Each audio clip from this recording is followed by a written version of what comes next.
are going to discuss about electric motor. Okay, so let's start.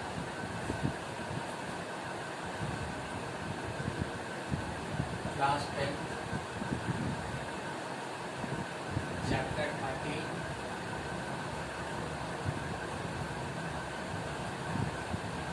science. Okay. Topic is electric motor.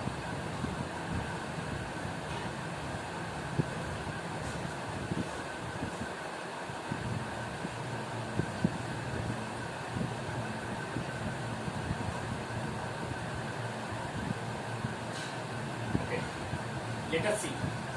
First of all, we can say that it is a rotating device. It is a rotating device who convert electrical energy into mechanical energy. So, if this electric motor comes in your board examination, then how your representation of this topic by which you obtain high marks. So today we are also talk about the representation of this topic, how you represent in your answer sheet, because this electric motor and electric generator both are very important for examination point of view. Okay, let's see. First of all, we have to write down it is a rotating device. It is a rotating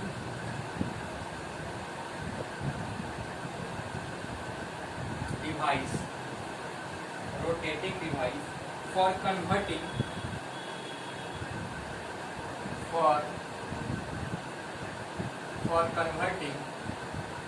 the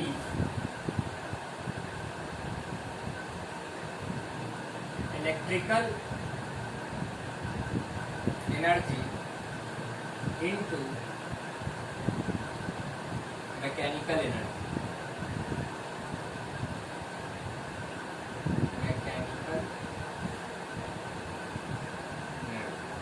Okay. So this is the first sentence of this topic. It is a rotating device, means this device become in motion whenever electric current passes through it. Okay, so it is a rotating device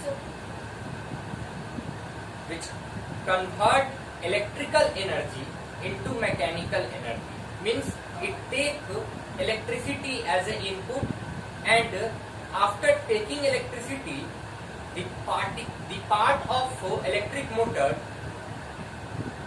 are in motion, start rotating,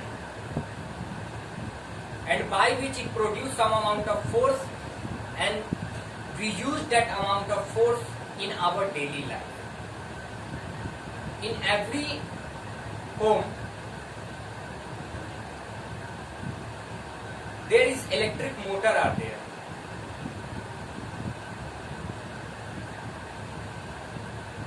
Electric motor are used commonly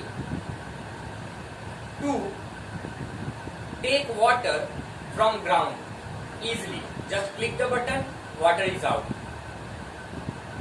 We are not going to afford like hand pump.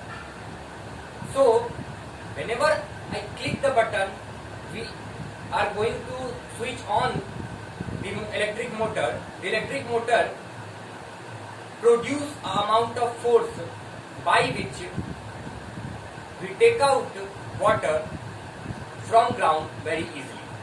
So first of all, we have to write down the principle of electric motor. Let us see what are the principle of electric motor.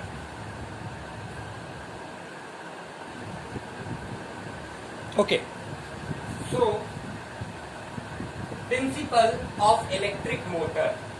It is based on the principle that when a rectangular coil is placed in a magnetic field, is placed in a magnetic field means there is a magnet present around the rectangular coil. Means we have rectangular circuit, or we have a rectangular path of wire or a coil. This is bounded by magnetic field because magnets are present around it, and the current is passes through it. And when current is passes through that coil, that circuit, then two equal and opposite forces act on it. Two equal and opposite force. Let us see. I just brief you. This is north pole and this is south pole. Okay. Two horseshoe magnet. Okay. We just add two horseshoe magnet. Okay. So here is north and here is south. We just add a rectangular coil into it. Okay. Having A, B, C, D. Okay.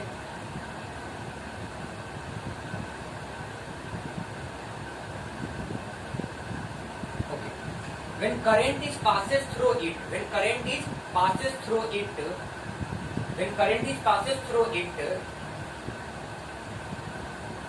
this coil, this AC and this BD coil produce amount of force. We know that in Fleming's left hand rule, this is current, this is magnetic field, and this is force. So if current and magnetic field is present in anywhere, there a force is also developed. So there is magnetic field produced by this horseshoe magnet. The magnetic field produced here, and it acts on this coil AC, and the magnetic field present in this coil BD. So here is also a current. Let us see. Here is also a current, and here is also a magnetic field. Okay. So this current and this magnetic field produce amount of force on it. Okay. This magnetic field and this current is also produce some amount of force. So here in this coil